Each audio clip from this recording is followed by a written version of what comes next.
7-bobning davomi.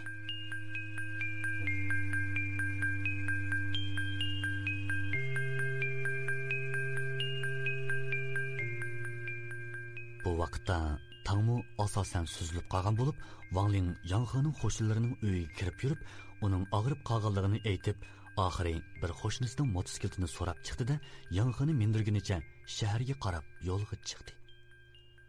Ular taxminan 2 soatlarcha yo'l yurgandan keyin yiliqi Asar Atiqi do'koniga yetib keldi.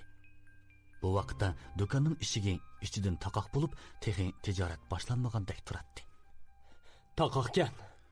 O döt kalva, işini çekişini bilmem sen. O degenço her vaqt do'konda uxlaydi. Wang Ling undamasdan berib eshikni chekdi.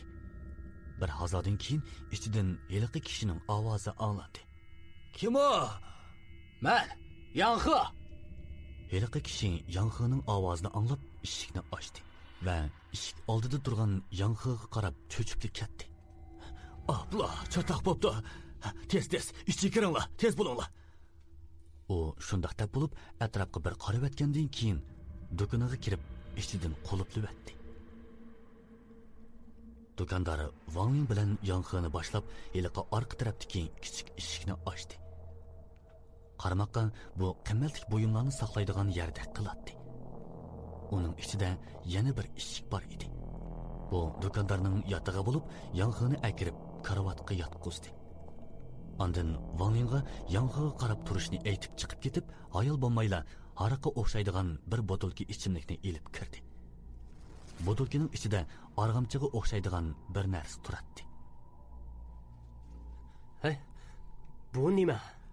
Bu degan avliyo harag'i deb atiladi. Buningga avliyo guruchni yomg'ir suyiga chilab, uning suyiga oq ajdarho yilini tirik biti silib, necha 10 yil saqlagandan keyin ondan ishiltishga bo'ladi. Har qancha kuchli murda zaharni qaytara oladi. Buni ichgan kishi bir necha kungacha hoshini bilmay uxlab ketadi. O'yg'onganda bo'lsa, sallamaza saqiyib bo'lgan bo'ladi. U shundaq degunicha Yang He'ga aroqni ichishga buyurdi. Aroqni ichib bo'lganda bo'lsa, uningga yilonni butunlay yevitishni buyurdi. Gerçi bu yılanның aroq chilab qo'yilganiga necha 10 yil bo'lgan bo'lsa-mu, botulkining og'zi hem etilgachga hamda aroqning chirishdan saqlash roli bo'lg'achqa yılan tex chirimagan edi.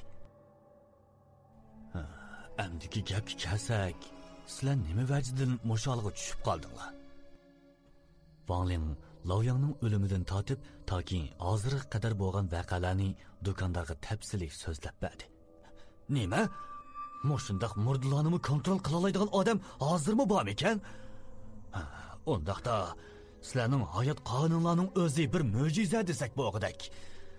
Yang He haqiqatan burunqidanmi qaltis bo'lib ketibdi juma. Nima? Sizmi bu ish bilan shug'ullanamsiz? O burunqi ishlar. Yosh vaqtlarimizda Yang He ikkimizning qilmagan ishlari qolmagan. Yuzimdagi totiqmi shu ishning yaldamisi. Balkim sen degan so'rin talat bugun kash mushaga kelib qilishi mumkin. Shuning uchun ozroq qarshi ilish so'g'it tayyorlab qo'ymasak bo'lmaydi. Ha? Nim dedingiz? O bizning bu yerlikimizni qandoq biladi? Döt nima ekansan? Sen nimandaq kallangni ishlatmaysan, ha? Yoki kallangni asorat qilib saqlab qo'yay deganmidan? Shuncha ishlarga uchrabmi? Hech nima bilanmaginingga bakla hayronman juma seni. Yang Hening kashi o ablaqning qulida tursa, mayli biz nagili bormayli, Yang He yinimizda bo'lsa, so'rin talatning bizni topmag'i tas gap emas.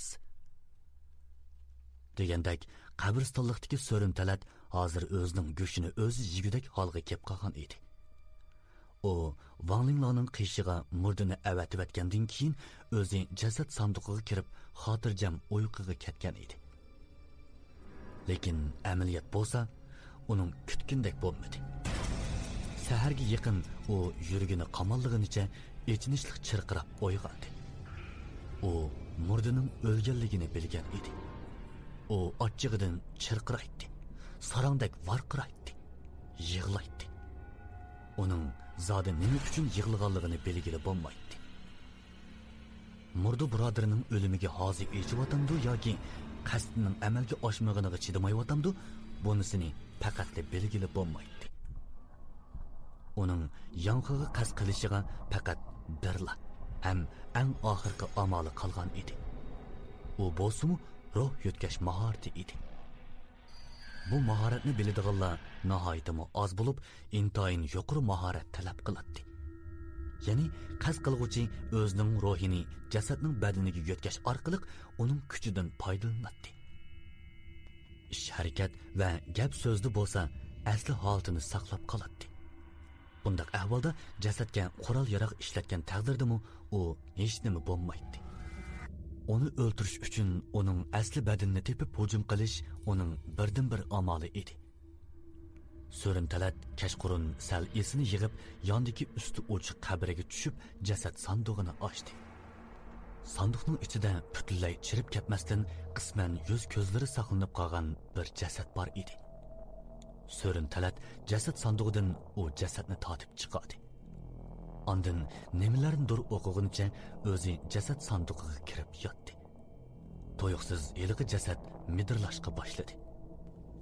U asta o'rnidan turib, jasad sandig'ida yotgan So'rin talatning badaniga qarab, vahimali kulgunicha qabristonlikdan chiqib ketdi. Bu vaqtda do'kondor bilan Vangning So'rin talatga qanday taqabul turish to'g'riliq maslahatlashib o'tadi. Yanqi bo'lsa, dorining ta'siridan bo'lsa kerak, hech nimani tuymagan holda uyquga g'arq bo'lgan edi. Ular bir haza tayyorliklarni qilib bo'lgandan keyin do'kondor Vanglingga sirtqa chiqib yemeklik olib kelishni, o'zining bu yerda yana bir qism tayyorliklarni qilmasa bo'lmaydiganligini aytib yo'lga soldi. Bu vaqtda tushdan keyin soat 1-2 lar bo'lgan edi. Shunda qilib Vangling bozorga chiqdi. Bugun ava boshqa kundagiga qaraganda yaxshi edi. Vangling xeyli uzundan keyin qo'lida yemeklik qochilangan sulyav xotini ko'tarib do'konda paydo bo'ldi. Bu vaqtda kash kirishga ozli qolgan edi. Ular kashlik tomog'ini oldirib, apula-shapula yeyishdi. Bu vaqtda kash kirib bo'lgan edi. So'rin talat kelgucha boldiroq uxlab, ozroq orom olib turamdiq. Nima? Qaraganda uning qachon keldiganligini biladigan o'xshamamsan. Shundoq. U har doim soat 4:44 minut o'tganda odam qaslaydi. Balkim bugun shu chog'da kelishi mumkin.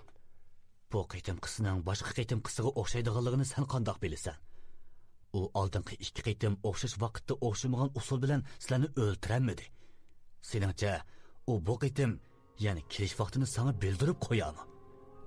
Lekin u boshqalarni shu vaqtda qasligan tursa, bu degan uning odam o'ltirish odati. Bu ablah. Sana uyqu muhimmi yoki jon muhimmi? Nimali desam, yana o'zingnikini to'g'ri deysan, ha? Asli yanxaning o'rniga murda seni tishlasa bo'pti-kan.